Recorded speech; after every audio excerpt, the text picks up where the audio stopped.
Welcome to the Music Lounge. Welcome back. Happy Friday. We have had some amazing guests over our months of taping, focusing on different areas of the industry, different areas of MTV. And I think this is one of the first in the talent and casting, which I'm very excited about. I've known him my whole career at MTV. Perry, do the intro. Thank you, Andrew. Well, today we have Vinnie Potestivo, who is formerly a member of the talent and series development team at MTV. They're responsible for the on-air hosts and creating content around both on-air talent and also music and celebrity talent. Currently, he runs his own company, VP Entertainment, and bills himself as a visibility expert. Welcome, Vinnie. Perry, Welcome. thanks for the visibility. And in the shadow of giants, you've had like people in this seat, in this guest seat, that literally shaped my career and informed how I make creative decisions. So thanks for letting me be part of the lineage. I appreciate that. No, welcome. We thank you for taking the time, especially because you are really one of the leaders in the podcast space. So thank you for taking the time to talk to us on our podcast. We appreciate it. Yeah, I think that independently owned content is really important, and what you can do with it when you own content is really massive. And we were there at MTV when MTV finally owned and created enough content to have ownership of, which ultimately took them from like a TV network in the States to a global pop culture brand because you own the content. So Yep. I'm all leaned in on owned content. Absolutely. Owned content, earned reach. That's my jam. Love that. Love that.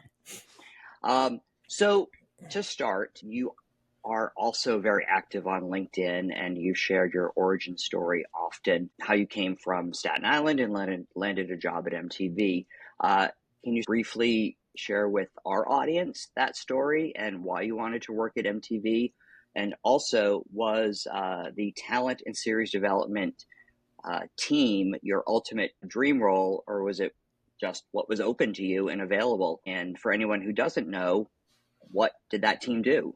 Oh, wow. Shout out. Wow. By the way, shout out to Veronica, who literally gave me the opportunity of a lifetime by creating space for more people in our department to flourish, to nurture talent, and to find them. So shout out to Big V. I used to call her Little V, but like to Big V because I was always Little V. We would play on the size difference. It wasn't part of my trajectory because it didn't exist when I got into casting. I wanted to get into television. I had a VCR. I didn't have cable in the 80s. I had Nintendo, but I didn't have like MTV growing up. So if I wanted to watch MTV, I would watch it on VHS. And I got really good at mastering editing on a VCR. I would wire two VCRs together so I could edit out the commercials in between shows. And then I would have like as clean of a movie as I can without the commercials in it. I swear I didn't use that skill in college to dub episodes of South Park. I swear that wasn't my side hustle. No, building websites was my side hustle in college. I wanted to work in television. Staten Island has a great cable access network, the Staten Island Community Access Network, and I clocked about 200 intern hours there from my sophomore year in high school to my senior year maybe in college. Control room PA. So I was really good at getting the tape into digital form, because that back then that was a big part of that conversion was tape to digital so we can edit at scale. And I learned how to manage content. I learned how to literally physically store, manage, manipulate, not just content at scale, but talent at scale. Mm-hmm. And also simultaneously in the late 90s, MTV moves to Times Square, CNN comes out, Fox News comes out. There's an opportunity on Hannity and Combs that I end up taking, where as the audience coordinator, my database is able to quickly sort through releases and data information to see who asked questions. Do we have the rights to be able to do that? Simultaneously, MTV is doing Wanna Be a VJ, giant castings at scale. And I think that first casting, Wanna Be a VJ, Jesse Camp, famously won. He was one of those people that I remember in the story, Dave Cyrilnik saying, what about that guy? Where's that information from that guy? And they were desperately, quickly seeking through all the data files. And I think that I was able to sort through that and focus on the goal and still bring humanity into a system. And luckily, as I got to MTV in 98, Spanking New Music Week, Ananda stopped me in the street and I got to ask Whitney a question. What was it like recording with Mariah Carey on the Prince of Egypt soundtrack? I'll never forget it because Liz Patrick, the director, has me rehearse in the screen. This is, by the way, the director of SNL. Like, this is a big name drop. That's the coolest moment to think of. And Whitney says, I'm not answering that question. Give me someone else with a different question. And like my dreams were crushed there. Wow. And I turned to the casting director and I was like, if this is what casting is like, I have like a database of over 700 people that I could, if you ever need just people to be in the room. And he was like, well, we just got called for a very Busta Christmas special tomorrow. And I think Blink 182 is going to do like a naked bike race in the studio. And there's the show Tom Green that's coming to New York. So we might need someone like you who can organize people like that. And you basically said, I have a Rolodex of questions and of, 200 people for casting. And that's how you got hired? Oh my gosh. Of course, my response is 700 people.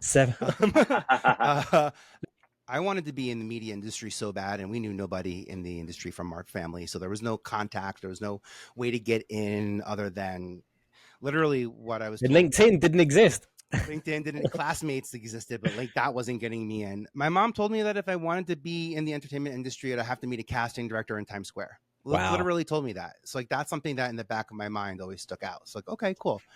And if I want to be in the industry, then I need to go to Broadway, 45th and Broadway, and I'll meet a casting director there. At that point, by the way, in college, I'm the managing director of the Miranda Theater. So that's on 38th and 8th. So like Thursdays to Sundays, I have like performances that are going on there. I just finished filming a week on the Thomas Crown Affair, which was like a big, exciting moment for me being in casting and landing something like that. The cast bus dropped us off on 46th and Broadway.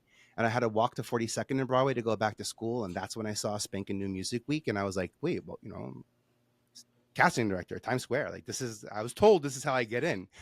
And I think that I had that in the back of my mind in that moment, that it wasn't just like a missed opportunity to get to be on TV for a second on a network that I knew had a lot of impact, but I didn't quite understand the level of impact it soon would have in pop culture. So I wasn't timid or afraid of that because I didn't know what I didn't know. But what I did know was a casting director was my way in.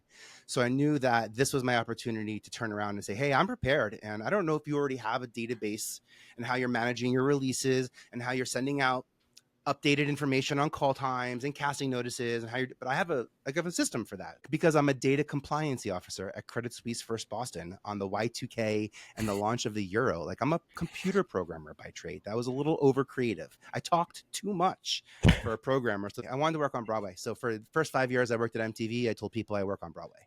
You are on Broadway. Yeah, that's it. 15 Broadway. That was it. I knew where MTV was because Bernadette Peters and Tom Wopat were in Annie Get Your Gun playing across the street, by the way. Like, that's why I knew where as a frame of reference. And I think that showed in some of my music taste, too. I was an early adopter to pop culture and pop music. That was a new genre of music that was hitting in the late 90s when we got there. That didn't exist. And that's when I started learning about music myself as an adult. So I was saccharine sweet on and leaned in deeply as an audience member myself for the first time finding this thing. And I watched Singled Out and Remote Control, by the way. Shout out to Remote Control. That's the show that put MTV on the map for me, was Remote Control. I love the studio. Me being at MTV has a lot to do with that studio in Times Square. That was sexy. And I knew my way around the studio. I knew it very, very well. And I knew when to get in the way, and I knew how to get out of the way as a big guy. So, yeah, it was an opportunity. And I'll never forget Whitney being like, no, I'm not answering that question. Give me a different question. Give me someone else. And I was like, I'm capable of asking more than one question. But that's what so much clicked in that moment. I was like, oh, like they relate this question to this person, and that's what they see. And a lot happened in that moment. A week later, I had gotten one of those like freelancer, the purple one, the purple MTV badge is like, you're a freelancer and you can work here. And I think the first big show I worked on was New Year's Eve '98, casting, working with what became audience development and helping them bring in a lot of audience at that point where MTV was opening the gates to media to let people be involved in the process. Not yet the stars of it, which would happen after I left. In 07, they would become the stars. But part of the process from '98 to '07, which were my 10 years there. Part of your role was to book talent for MTV shows, celebrities, music artists, giving them a different spotlight.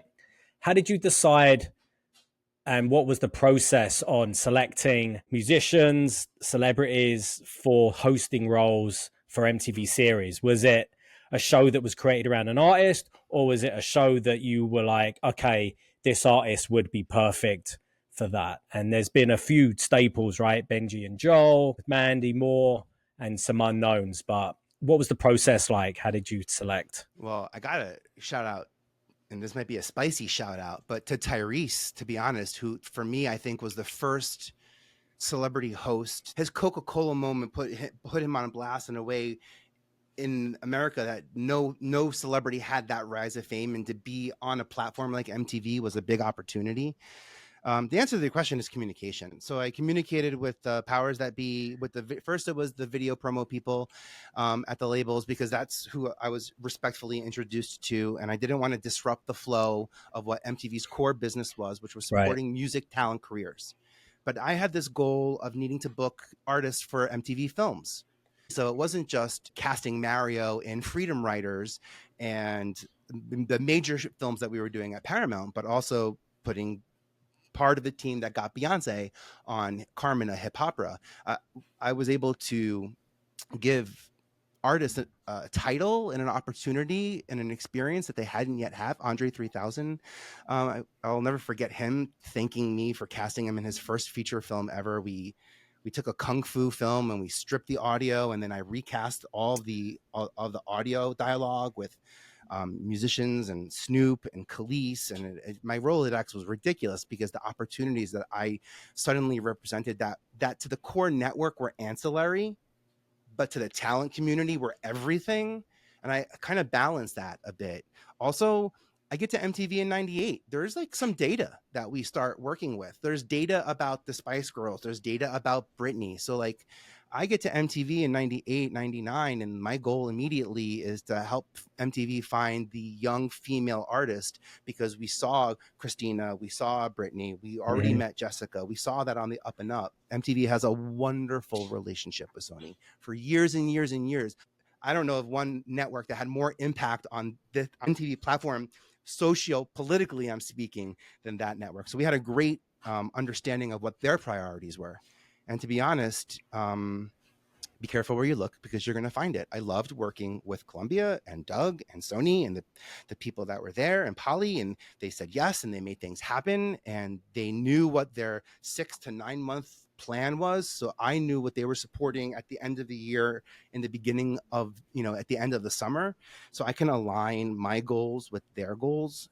First, we meet Mandy Moore, and I never met a 15, 16-year-old who was just, not to say confident, but just more secure in herself, asking for help and doing all the normal things that like I just thought celebrities didn't do. Mandy was in Benji, and she was in Good Charlotte's first music video. Oh, really? I did not know that. Yeah, that's, to be honest. So that I think, to be honest, I think we were looking at Benji and Joel maybe because we knew that Matt was leaving All Things Rock, and we liked this idea of talent being hosts. But there's a big moment that I sort of, as all the 98, 99. So now we're starting to have these conversations, and there's this moment, because you're talking about, do we develop shows for talent or do we just cast talent? Most of what I did was find talent, Christina Milian, and put her in Wannabes.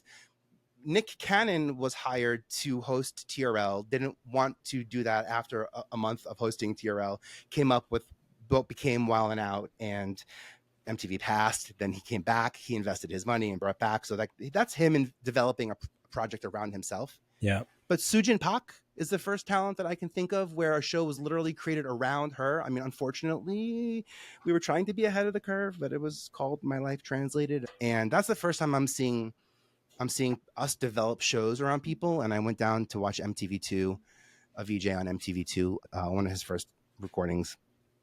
And he had Black Eyed Peas there. And then after recording the interview that they stopped the recording, and then will.i.am goes, well, who do I need to talk to get my own show? I mean, this kid's right out of college. I have the #1 video on the network. Who do I need to talk to get a show on this network? And every eyeball in that small studio looked at me, and I was like, oh, this is my punt. This is my ball to catch, mine to drop. So I think you call Tom Calderon, you call Dave Cerulnik, you get a sign off from Lou Stellato on MTV2, and then I let my boss and everyone else, run with it. But I listened.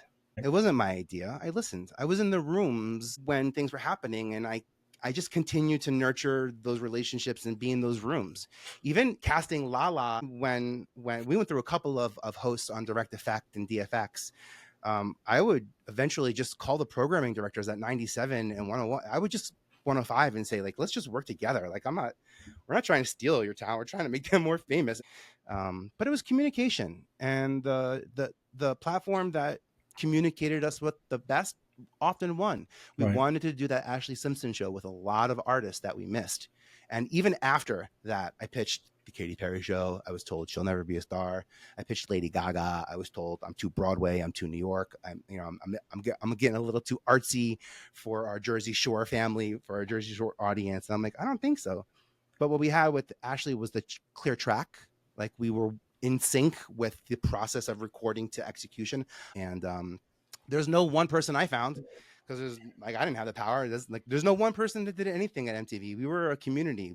No one gets the blame, no one gets the credit. That starts to get a little spicy as we start talking about more departments. Even hearing Perry talk about the name of my department, because there's music and there's talent and there's series development in it, but there's also series development. So what started off as a casting department, a utility, became a cash cow for that network, and ultimately ended up bringing in ROI in the form of talent relationships. And it's not just the shows that we created, but the space that we held for celebrities to come to us.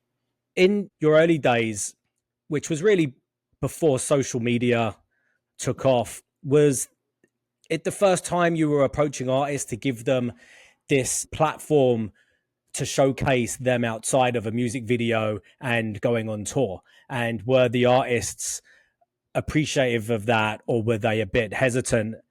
Look, I was an MTV employee, so like my goal was to do what my bosses told me, and I had to keep everyone happy internally. Right.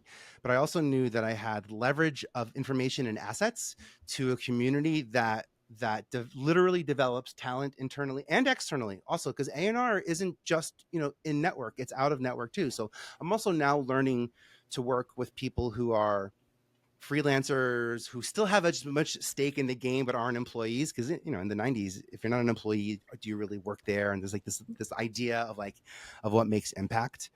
Not every artist wanted to be famous for the sake of fame. There were many talent meetings that I had that were very serious. One that stands out is with MIA, when we start talking about the documentary that might save lives versus a reality show, and what it's like to tour in America and show what it's like being an artist here. So you find yourself in some deeply prolific, very heady, very intense conversations, because this music comes from pain, grief, love, happiness. So sometimes it does not come from the best place, the happiest place on earth, but it comes from the best place. And then you meet talent that just some great ideas that just didn't come to fruition. What I learned was talent doesn't get shows greenlit, leadership does. It wasn't just being a celebrity, but it was being the number one celebrity in your field. We didn't just have like a teen star as the executive producer and face of Punk'd. We had the leading male in that pop culture space that represented so much more than that, and gave him an opportunity to be an executive producer when he was not, when he was an actor. Even pushing back on the host part with him was, I remember a device that they had to come up with so that he didn't look like he was a host on MTV, because that wasn't like what he was projecting. And these creative obstacles, I knew I wanted to work with creative people. What I didn't know at MTV was I'd be working with like the top 0.00001%. Like, I worked with like high level creators, right, where oftentimes the problems that we have are so small and minute in performance, and just with a little bit of clarity and communication at the highest level, you can see things come through. And I learned that deeply about communication, and that was my skill set. I knew what we were developing because I was casting it. And once the labels knew what I was casting, they knew what was coming down the pike. And if they can get their talent in in a minute or in an hour of programming when MTV was dedicating more time outside of music videos, then that became a competitive space. But also there wasn't one talent, one artist I ever talked to or met where like someone from talent, i.e. Lori Teague or Robin or Amino, or someone from music, i.e. Robin or Joanna or Ellie, weren't in the room. Like I was extremely respectful. And in 98, 99, my department gets created. In 2000, it goes away.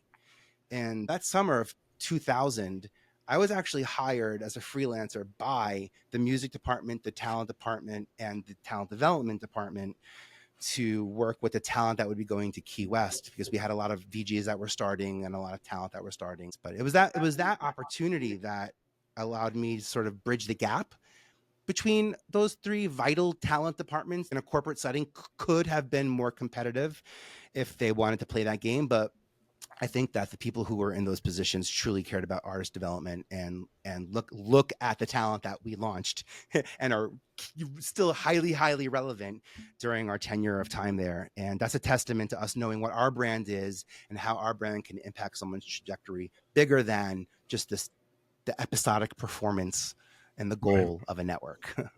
You just touched on what I wanted to ask next was, as the person responsible for the host shows like Beach House or Spring Break or VMAs or Movie Awards, what was it like being at Spring Break or on location for Beach House? Was it fun? Was it stressful? Yes. Any fun Yes behind the scenes stories that you can mention? And you don't have to talk about names, but you know, it's just such an iconic, these were iconic shows at MTV at that time. And I think people think that everyone just showed up and it was a big party. And I'm sure that wasn't really the case. Well, you know, leading up to it was the not party part, you know, like the 3 weeks of production changing minds and talent dropping out and logistics falling apart and all the airline tickets took time to do things back in the day. So like it wasn't as easy as the click of a button, and we weren't allowed even back then to push the button ourselves. So you're Right. waiting on hold, even internally. It's mayhem leading up to it. It's absolute mayhem. When you're in the office, it is literally juggling creative challenges, schedule challenges, talent challenges. It's literally micro communicating. It's making sure that everyone's aware of the growth that's changing so that no one's caught off guard. Because none of us that work with talent want to be caught in a situation where talent goes to their point person, who is usually the person we talk to, and says, what is this? What did you get me involved in? I had no clue any of this was happening. And from 99 to 2002, we were sort of like an interview network, and it was really cool to talk about music. But then Survivor comes out and Big Brother comes out, and the gamification of reality gets heightened in 2001, even as we're coming out with Osbournes, which is like, to be honest, storytelling, not like crazy audacity fananigans, which ultimately becomes Punk'd and needs to be our visual way of showing the grandiosity of reality. That takes time and plan. Oh man, do we have a whole can we have a whole episode on Punk'd, by the way? Just the fails. You know, my job on Punk'd season 1 was to go back to everybody that said, I will not sign a release, and try to get them to sign the releases. Like that was my job. That was we made some mistakes, I'm gonna say that, in season 1, but we learned. And that was the thing too, is like we did make mistakes, but we took calculated risks. We had postmortems that were built into the process. So that being said, I loved being on set. It was a party. It was 100% a party. But if those weren't parties and we weren't excited to be there, and that wasn't the destination to be at, then I didn't do my job. And I loved it. I loved every beach house. When you were booking these hosts, were you in that kind of coaching role? Yeah. As well. Yes. Yes. They would call it on-camera coaching, and there would be breath work and there would be performance work. But I got to be honest, the thing I did most was not necessarily focus so much on voice and actual performance, but more so self-confidence. I was going to say a lot of the behind the scenes. And it's not that you don't believe in yourself, right? Like Beyonce didn't need me to tell her to be self-confident in her audition, by the way, for Hip Hopper. My job at MTV wasn't cool enough, but I wanted to be a cameraman for some reason. I felt like that was my job. So I'm in the conference room with John Townsend, Eddie Murphy, delirious and raw, like prolific director, and Beyonce, and we're auditioning for Carmen Hip Opera. And I do the MTV thing with the camera, I get in there and I'm gonna give her a great reel. And I got a note, man. Oh, I was so embarrassed. I got a note in her audition, and I'm like, this is an actor's space. I should not be getting the note. And he turns to me and he's like, I don't need you to be, camera work. I can see she can act. It's fine. Like we got the acting done. I just want to see her eye contact. That's all I'm looking for. So I'm going to have her walk from one side of the room to the other. I want you to be 6 inches from her face. And I'm just going to be looking specifically only at her eyes. So all I want you to do is just get her eyes. And for years, I beat myself up on that because I was like, first off, I could take attention away from Beyonce. Like, what am I thinking? But that's what my interpretation of the universe was. What I realize now I saw are two top 1% creators communicating. They had clarity in what the product was. He wanted to see more focus. She was able to understand what the product was. And he didn't have to micromanage talent to be able to get what he wanted. He was able to share and communicate in that. So holding space for that and having some success with the Osbournes and Punk'd and Newlyweds, then the thing we do next is start building space for development, because there's no good show ideas. There's just great show ideas that need to have good timing, by the way, is what it comes down to. Timing, yeah. Build space for that. And then we learn in my department to start having more weekly development meetings, not to see what stays in the slate, but to see what we can update and tweak, because we're a sponge in Times Square. We're not just creating pop culture. We're soaking up and spotting trends as they're being formed. So that becomes a really pivotal seat to sit in that Times Square studio. And if it weren't for my counterparts in music and in talent, I wouldn't have gotten access or the trust to the people that ultimately I ended up working with, if it wasn't for the space and grace that they gave me. And I'm lucky to say some of those women are clients now that I can give visibility to, and some of them are people I still continue to work with and collaborate with as talent bookers and executives. So it's a very fulfilling experience. The interesting takeaway for me from that story is that Beyonce had to audition. I mean, Beyonce was, Destiny's Child broke up. Beyonce, a female in a girl, quote unquote, girl group. And that was the reason why it worked. That's the reason why she said yes. I spoke to Matthew Knowles about it. And actually, Matthew just sent me a clip. So on my most recent episode of my podcast, I have Beyonce talking about what her father was able to do for her in the very beginning parts of her career that were really tough to see. She had everything to prove. And that's why she stepped up, created the space and time to do Carmen and Hip Opera, because Matthew, the Destiny's Child, this was going to be their 2 or 3 month trial period for their solo careers. They do their own thing and then come back as DC. And this was the strategy, was to go out, Beyonce R&B, Michelle with gospel, and Kelly with electronic.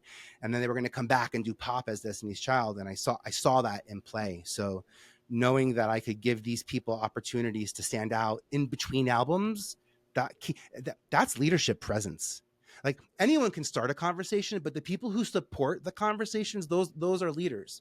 So even on LinkedIn, having a town hall on LinkedIn, a live moment where community can come together, not audience, but where community can come together, that's leadership. And you see Beyonce doing that in the very early stages of her career. They weren't afraid to pick up the phone call.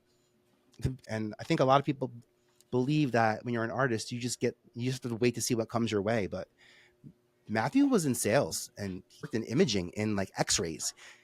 He sold x-ray equipment before they had Beyonce, and would become really important in the sales process for her. Also understood how important imaging was because he was such a huge proponent of imaging sales. And that's why he didn't spend any money outside of designer threads. And they were able to lean on Tina's expertise and her individuality to create custom costumes for them, keeping them relevant in between the gigs, or something that would build up to the next album. That was sort of more my space. And then I knew it. And then I would back off when it was time to do Cribs or Diary or TRL performances. Or it only gets weird when Kelly Osbourne gets invited to perform on the movie award. Then there starts to get a little bit of Cisco performs in the VMAs, and we have him hosting, a dance show on MTV. So it starts to get a little convoluted in 03, 04. But we get through it because talent always does. Well, I think that Beyonce should have thanked you in her Album of the Year Grammy speech. So, I mean, You made her career. I take zero credit, zero. What a gem. What a cool moment in my career, in my experience, just to be in the room. So of course I thought it was all about me because I thought I disrupted something, but really it was an opportunity for communication. And but you I were will 6 inches away from her 6 inches, eyes. right? Yeah. But shout out to Mandy Moore, who was the first celebrity to thank me on the public stage for winning her Best Actress. I think in 2005, she won a movie award. And that's the first time I heard my name get thanked in a thank you speech. And what made it so wonderful and so cool, I'll never forget it, was I knew all the other people she was talking about. And some of them were us, people like at MTV. I was like, oh, this is a cool, That's a that's cool cool moment. to be part of a community of people. And then when you watch these like award shows, you realize there's a couple of people whose voices and names pop up a whole lot when it comes to development. And I agree with you though. I know you kind of joke around about it, but like I support people who plan on supporting me in their wins. Yeah. If in your win, it's my failure and like your victory becomes my failure, then like that's not going to be a fun vibe. And Right. I've had that feeling happen already with certain shows and talent and people that I've worked on and worked with in TV that I don't really sort of care to talk too much about, but like soured my experience on certain things. And you help shape careers, so I give visibility in a place where media matters, right? It's not about credentials. I was thinking about all the credentials I had back, at MTV. I can get into anywhere as long as my zone of impact allowed that credential to work. But when you get out of your zone of impact, that credential doesn't, my VIP passes from 99 don't get me into the VMAs of 2025 the way they used to. My zone of impact has changed. Right. So that's where you really realize the importance of connections and relationships. And again, talent development is all about, there's going to be developing media and developing opportunities around us forever. We are creators. We create conversations. We create communities. We create audiences. We create ROI and cash flow and economic stimulus. Science, there's real numbers that prove that talent has, and the talent brand has impact. And if your visibility equals your viability, if like how you're seen and where you're seen equals who you impact and how you impact, then visibility matters so much. And again, shout out to you guys for taking the jump and creating this podcast and like owning it. 2005, Fat Man Scoop comes to me and says, I have a podcast. It's going to be me and my wife. We're talking about sex. He had access to Hot 97 because back then you needed to have a microphone to record clean audio. So I listened to it. And I said, this is cool, but it's like a man and a wife in like a recording studio. It seems a little sterile, to be honest. Like, let's go to your house with your cameras and like, let's shoot an episode in the kitchen and we shot an episode in the tub and an episode in the bed. And when we got to it was like the three bears. This is too hot. This is too cold. This one's just right. When we got to the bed, what happened on the bed was the springs moved. It gave atmospheric texture to the conversation. I love context over content. So I suddenly felt like I was someplace where, where serious, honest conversations happen. But we looked at that bed and knew we could take that bed and put it on comedy tours, and we can tour this around America. And we knew that bed was our way of getting out of the house and getting conversations into hard to have places, because comedy is a great way to have hard conversations. Ultimately, we were able to sell the development of the website to MTV.com because MTV initially passed on the idea.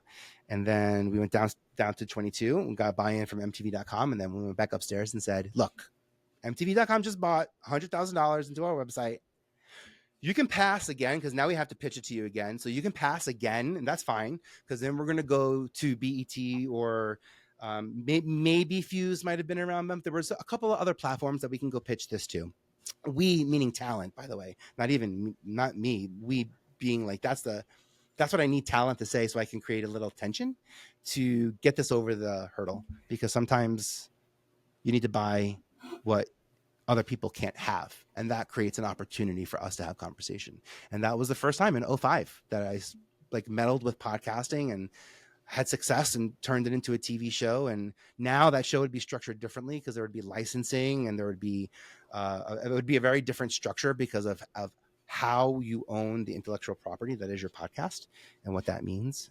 So congrats on like creating the space and owning it in these conversations. Well, thank you. Yeah.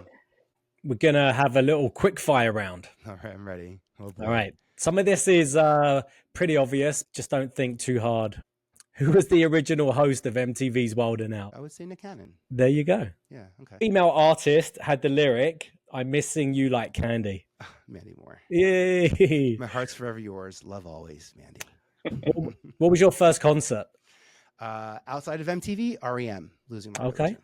Inside MTV, I got to see Beyonce. I got to see Destiny's Child open for Christina Aguilera at Jones Beach. Nice. And that was like the sickest concert ever. We just interviewed Tom Calderone. I think his was REM as well. Oh yeah, that was a big. Yeah. I was in driver's ed, so I used my driver's ed time to go to Coconuts to go buy my tickets, and then because that's Coconuts was the name of the music chain back then. We didn't have Virgin in Staten Island, and then so good time. Wow. Yeah, good, cool. In the shadow of Tom Calderone, doing well. Yeah. In 1999, Fashionably Loud, Exhibit performed "What's the Difference Between Me and You." What two other rappers performed with X? Are they Wu-Tang? No. Oh, I was gonna say Red and Meth, but Dr. Dre and Eminem. oh, genius! Wow. Oh, yes. Yeah, that was a cool. That was a cool performance. Yeah. That was a cool performance. What MTV series was hosted by Exhibit? Pimp Your Ride. There you go.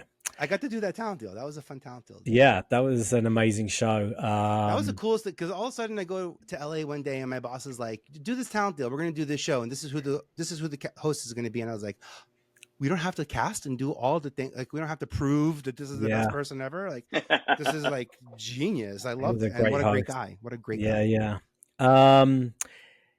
What was the Punk'd premise with Justin Timberlake in the first episode of the show? Tax fraud, tax evasion. Yes, exactly. And we made him cry, and then we had to edit it out so that it didn't look like we made him cry, but he cried like a baby. Yeah.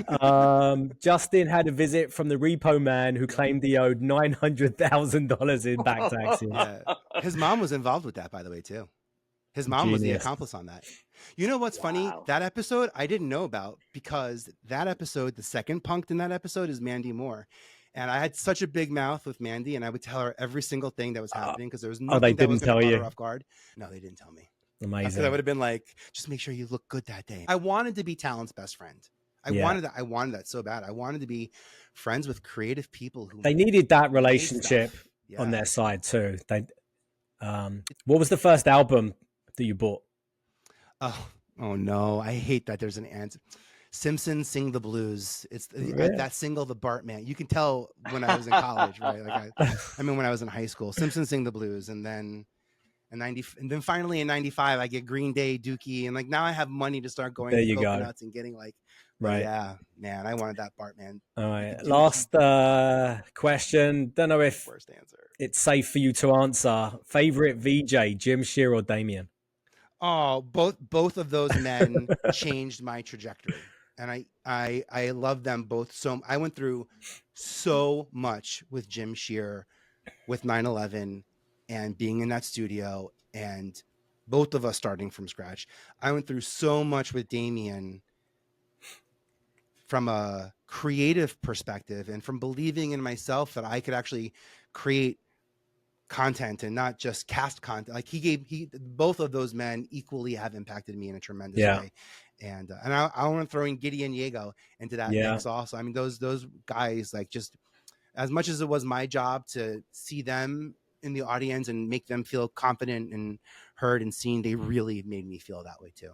And I feel like those VJs, and obviously Carson and whoever else, they had their own lanes and style, and they weren't competing for a TRL slot. I think Jim was happy with his lane, and Damien he just fit on the MTV stage, but equally they had great careers and established themselves as great voices for the MTV and MTV2. Like, it's funny because when some of the MTV2 centric music starts getting mainstream, and starts appearing in countdowns and starts appearing in the top 100. It's funny to all of a sudden be like, well, we need Jim Shearer on TRL to introduce Snow Patrol. Who's going to introduce Snow Patrol if we don't have, you know what I mean? But he became synonymous with a certain genre of music. And that network, look, in the 90s, that network claimed what it was in the early 90s. The music industry course corrected that conversation and got them out of the we're a rock and roll only network to include a lot more and support a lot more genres of music. Yeah. It was hard to only have one person represent multiple genres of music, but that's why I didn't go out looking for all those people. I went out with an opportunity. I called the leaders of their industry.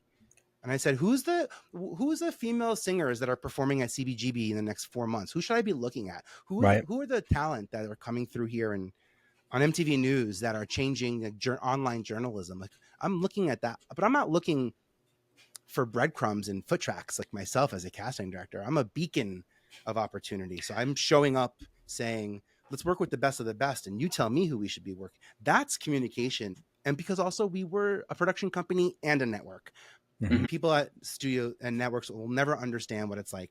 We felt like a production company more than a TV network.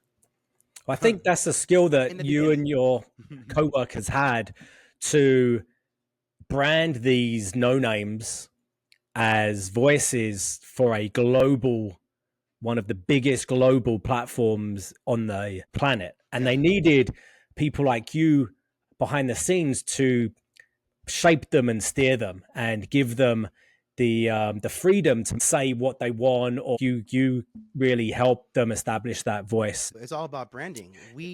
And that communication that you've always talked about, you know. So we would come out, our department would create a talent brand audit of future stars, and I would no one asked for that, but we started creating that and implementing it as a leader in the voice and as a resource.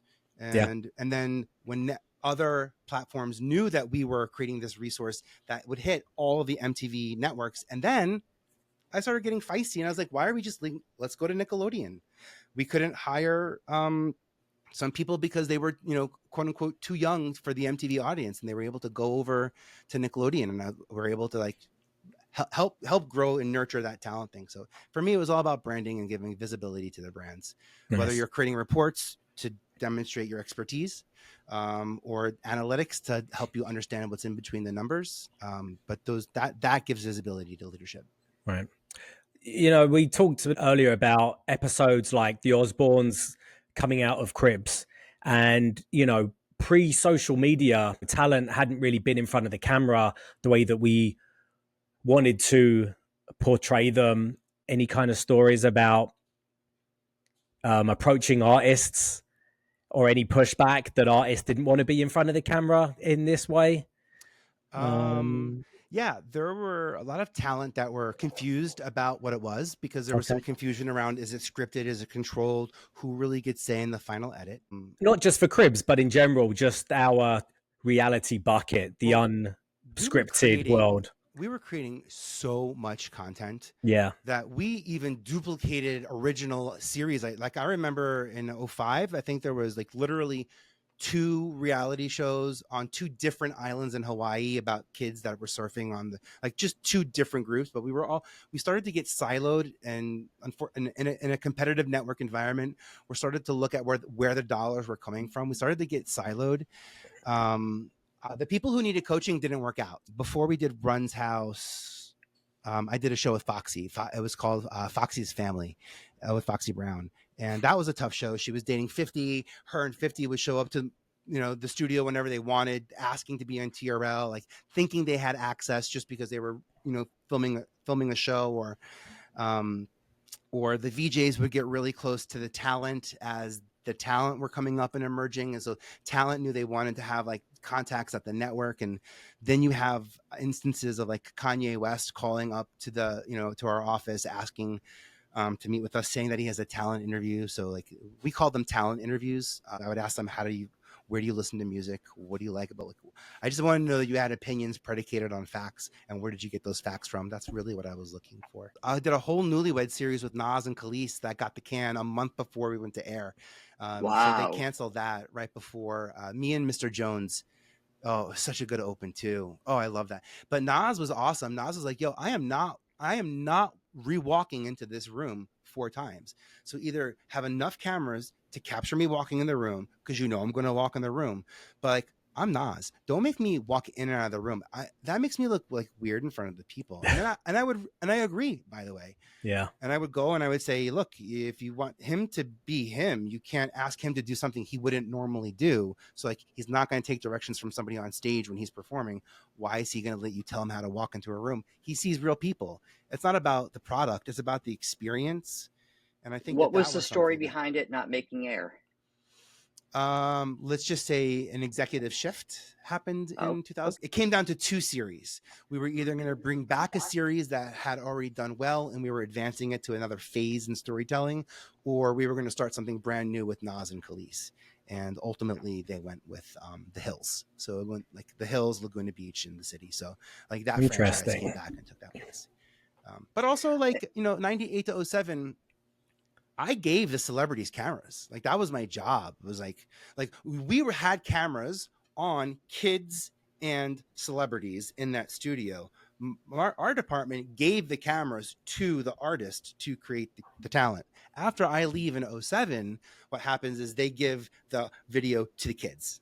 So it's no longer about let's get you in the room and we're going to create a space for artists and kids. Let's just give you the cameras, kids, and like let you Jersey Shore and Laguna Beach and social media and look at the empowerment of how they were able to, and I look at that transition. I'm actually really proud to have been at MTV and that the 10 years that changed media, because to be honest, it was in those 10 years that we created a selfie with Paris Hilton, that we created documenting our life, for better or for worse, Osbournes, Newlyweds, and I can go on and on and on. Yeah, absolutely. So what people is the think of that. story behind Newlyweds? How did that show come about?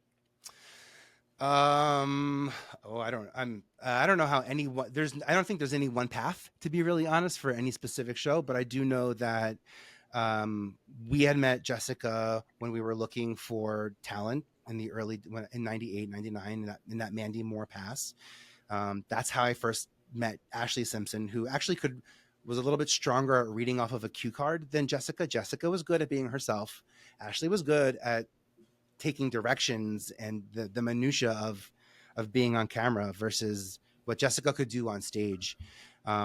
So as Newlyweds and these shows are developing and Joe Simpson is in the studio and he's talking to my bosses and the powers that be about opportunities, he knows that, like, by the way, look at Friends, look at so many iconic TV shows. It starts on a wedding day. So like, what better way to launch a reality show than on a wedding day? And that's like literally, if you look at TV development 101, oftentimes it's either left at the altar, I just got married, or it's I got married and here's a flashback to my life. And then we move forward. So it just seemed like a really cool opportunity. And I know it wasn't easy making it. I know it was expensive in season 1 making it, because we used to like record things and then figure out what to do with it, versus season 2 when we're like, well, if you're going to a birthday party, you have to get a cake, right? So like that'll be a segment, and you have to get a gift, right? So like, and then it starts becoming a little bit more predicted reality as opposed to scripted reality. The only scripted reality show I worked on at MTV where the cast literally sat down and read a script, Run's House, where the comedy had to be controlled because it was a half-hour comedy. It was like a reality Cosby's. It was like Cosby's is a comedy show more than anything about a family. It's a comedy show. Hard conversations wrapped up in comedy, which is also Wild 'N Out. And I think the powers that be first on Wild 'N Out as a comedy show, because they were like, well, we there's other networks that have open mics. So how is this different? It's like, this is not about comedy. This is about saying shit that for me in my department, this was one phrase that will come up a lot. What conversations are we starting by creating this series? Like, what conversations are we starting? So with Jessica Simpson, with Newlyweds, I'd like to think the conversation was about gender norms. She did not do what she was expected to do in the kitchen. And by the way, that's like the whole story of her career. She wasn't thin enough to do this. She wasn't little enough to do. She sang like someone who didn't look like her. She danced like someone, everything about her was, people just loved to like not like her for some reason, but she's so freaking talented. And look at how she was able to tap into that talent with her brand. And the brand, by the way, is being a strong woman in a space where back then a lot of people told you who to be. she was able to come through that on her own with her own experiences. So I knew that we would use shows to finance tape, and that we would then cut down those ideas. So like, for example, we took the Real World and we took the Road Rules Real World season and then cut down all the most like audacious, well, we didn't do this, but Buna Murray cut down all the most like loud, audacious parts of that series. And that ultimately became a show about women being in a highly competitive space that were willing to do anything to win. And he sold that to Oxygen, which became Bad Girls Club. Like, look at Jackass and Johnny and Steve-O and Chris and Viva La Bam and Viva, all the different spin-offs. spin-offs that we started Exactly. doing. And if you look at my casting, you want to call me out on casting, I start working with Nick Cannon. Nick Cannon is dating Christina Milian. Christina Milian is a movie star and a singer, and she writes music. She wrote Jennifer. Like, she went on to write Justin Bieber's first single too. Like, she a really fascinating woman. I would love to get to work with her. Mandy Moore starts dating Wilmer Valderrama. I'd love to work with Will and see what ideas he has. So we start chatting, and first we book him on a pilot, but he's got an idea called Yo Mama. And to be honest, I said, I don't know, Will, I think that's not funny. Cause like I was picked on as a kid. So like, I'm not the person to support you on this idea. Danny Villa knocked it out of the park and got that show on air. I got to go see Will at work. Will and Ashton were the ones that said, oh, we played pranks and jokes on each other. Come in for a pitch meeting. Let's have a conversation. There's definitely a through line to who got in those seats. And a lot of it was based on how they were showing up in Community. I didn't look for people who had the biggest audience. I looked for people who were part of the biggest community. And I think that's why people like Mandy Moore are more relevant now than back then, because back then audience mattered more than community. Beyonce, Lady Gaga. I can think of more prolific artists that do things that centralize audiences than just decentralized communities. And I didn't know that was something that was part of the DNA and ether of what I was looking, the it factor of what I was looking for. But I look for people who would bring up literally would bring up my name in a room that I wasn't in. When I had to cast the host of the challenge, ultimately there was Johnny Mosley. First it was cast members, then it was Johnny Mosley, then Dave Mirra, God rest his soul, and ultimately it became TJ Lavin. TJ, as a BMXer, talked to me as an athlete in a way that as a gay man, I was so impressed with, and how he showed up for me as a gay man in conversations with our friends that I wasn't a part of. And I was like, yo, this guy is like, this is an adversary. This is an ally. This is like, I'm gonna fight tooth and nail for this guy to get the host spot. And by the way, it was Carrie Hart was up for the gig back then. Pink was in the picture. So Carrie Hart, that would have been a really easy thing to make happen. And there are a couple of other artists that were really big, because X Games was a brand new sport. So I wanted to find the new star of the new sport, because then, so like, for example, if I was at MTV now, I'd be all about pickleball. Who's the big pickleball? Who's the Gen Z pickleball expert? But bake in now, because 20 years from now, you will not be mad that you invested in time to do the Gen Z pickleball contest, because right. Because loops and circles, man. Their whole careers are loops and circles. You leave MTV, you start casting reality shows for other networks. How did that all lead to where you are right now? And what inspires you every day to do what you do? These conversations inspire me. The alchemy of conversation and the impact that one single person can have by trusting in the thing that makes them unique. For me, I think some of that's passion and power. I'm a very emotionally in touch creative, but I also am deeply predicated on the data. So to build a space, the data part, to have the emotions, the emotional part, the passion part is a big part of what I do. I did it at MTV in the 90s and 2000s because we were gatekeepers in media. You had to pass through 1515 Broadway. I mean, like, artists sold shows to TV because they wanted to be executive producers, because they wanted to own production companies. So like, you have to be a gatekeeper if you want to work with those types of people. What changed, though, was more networks started doing reality TV. What I became synonymous with is less of the competition series, more of the series around specifically female-owned businesses, or media created around female-owned businesses for the female audience. So Bravo and A&E and Lifetime and Oxygen become like a supernatural place for me to go.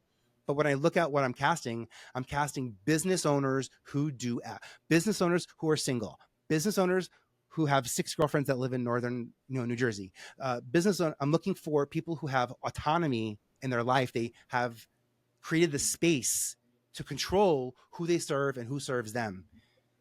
What changed my life in 2017, I sold a show to A&E called Save It or Sell It, where 2 business owners come in and we figure out if you want to keep your business or sell it to someone else, should we flip it or flop it sort of situation. And in that casting process of meeting business development executives and having this interview with them, not a casting, but an interview with them, I realized like how innately good I was at creating a business around the brand of talent. And if I can embed that with leadership on a platform like LinkedIn, you want to be a pop culture leader in 2000, you had to be on MTV. If you want to be a leader in the digital space right now, your zone of impact needs to be so narrowed in that only that platform that resonates with you will see you. And LinkedIn speaks to Google and ChatGPT and Bing in a way differently than any other platform. So I'd rather spend all my time and energy on LinkedIn, creating space for us to be better communicators, to better understand the creative process, also like get distribution. Like I'm not just helping people create better content. You don't need more episodes to get visibility. You need more distribution. My podcast right now can be seen on United Airlines, on Taxi TV, on Elevator TV, on Gas TV. I'm moving 15 to 30-second segments more than the normal sell of a 30-second show to a network. And I'd rather tap into an audience that exists. So, and if you own your content, you can do that. And Very that's impressive. the circle. That's that loop right back, right?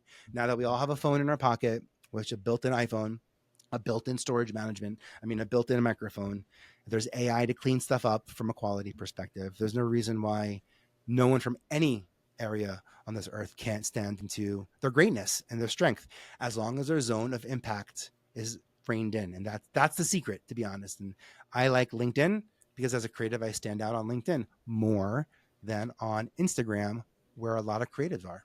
And I'm just another creative on a creative platform. So I lean into the Vinnie brand, showing up as my true self there. I sell nothing ever. I will never talk about sales in any stretch of the imagination on my Instagram because those are my friends. And on LinkedIn, I talk about how once in a while, and I talk about why all the time. When I talk about how I get customers, when I talk about why I get clients. So I'd rather have clients and more long-term support but I'm happy to help people move through. I have a list, vpe.tv/gift. I have this link that if you're looking to, you have a podcast and you want to get on IMDb. If you have a company and you're looking for what awards do you qualify for? Do you have a newsletter, a website? Do you have a marketing strategy? Do you have a brand name? Do you have a logo? Do you have a podcast? I can give you so many examples of things that categorically will help you win awards so you can become an award-winning brand.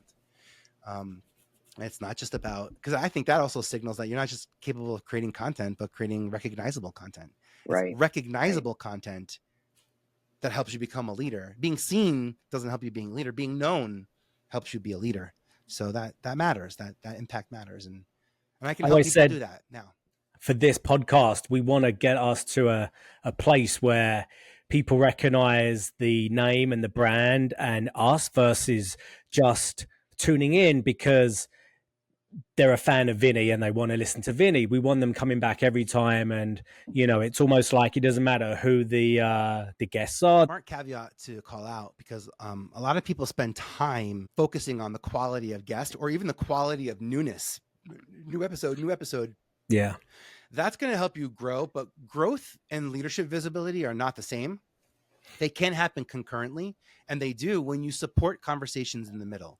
So if this comes out weekly and you have your 10-poll day that this comes out, if you had a LinkedIn newsletter or a newsletter that supports what was just heard this week and teases to what's going to be talked about next week and supports the conversation, that will grow more on LinkedIn than a newsletter that's predicated on newness or guests. Because I completely agree with you. That's where people forget that they're the source. And they're treating this podcast as the source. No, the podcast is a resource. You are the source. And I think your point of view into it is brilliant. I think that's why you're getting so many solid guests, and I've loved listening to it because this is like I'm like walking the halls of 1515. So It which I really did is. well, by the way. It has been for us. I mean, it has been incredible just reconnecting with so many people. I still am in touch with some of them, and some of them I hadn't talked to since I probably left the building. But I always had a great relationship with those people, and it's so nice to reconnect with them through this opportunity. Oh yeah. Well, also you're now experiencing what I experienced at MTV in the 90s, which is like, how can you talk to such big people out of nowhere? People love talking about themselves. So thank you for the space. Yeah. We have some good guests coming up too. But they do. It's Yeah. hard. It's hard being us. Mama Cass, make your own kind of music, sing your own special song. Don't let one song, one track, one artist deter you from stepping up. So there's not too many podcasts that are out there. Everyone has a reality show. What do you mean? No, not enough people have podcasts yet. Right. So there ain't nothing to be afraid of. And what makes the space bigger is us, because we own the content that is literally creating this industry. So we are part of the growth of this industry, and that's exponential, and we can impact that. And I don't know what's coming next, right? I can't predict the future, but I know we can make it, and I'm intentional with that. I'm meaningful. Last and final question. What is your favorite past or current New York City venue? Oh, yeah. And can you tell us about possibly the best show that you saw at that venue? I'm sorry, but I got to say this. There are some super intimate performances, like 1-on-3, 1-on-1, especially in the music lounge, by the way. Does James Blunt sing, "You're beautiful"? He does. Yeah. Do you remember, were you there when he sang in that room? And everyone is hysterical crying. And there's like this awkward silence after him singing this beautiful song. And he cuts the silence with, "I didn't even know her." Like, it was just like this like moment of levity. To answer the question, my favorite music venues are the ones that I still go to now. And when I'm sitting in my seat up in the rafters, I'm saying to myself, oh, well, I know that the talent tunnel goes from here to here. I know the backstage of the Roseland Ballroom. I got Radio City on lockdown, MSG on lockdown, Lincoln Center on lockdown. I walk into those rooms now to see shows. They are not the traditional CBGB and some of like the iconic places that I would love. That's probably my answer. But now I would say it's the big ones that we all still go to that survived the downsizing of the entertainment economy, that still have the nuts and the bones to the bare bone. I'm like literally in my mind, I'm like, oh, 10 minutes out. They're way back there. I know that tunnel takes like 2 minutes to get through, and I'm in my mind. So I would say some of those big ones. Roseland Ballroom was a big one for us. We did a lot of shooting in there, and I saw Alanis Morissette walk off the stage there, and I'll never forget being like, oh, I know where she is right now because I know what that dressing room was. Yeah.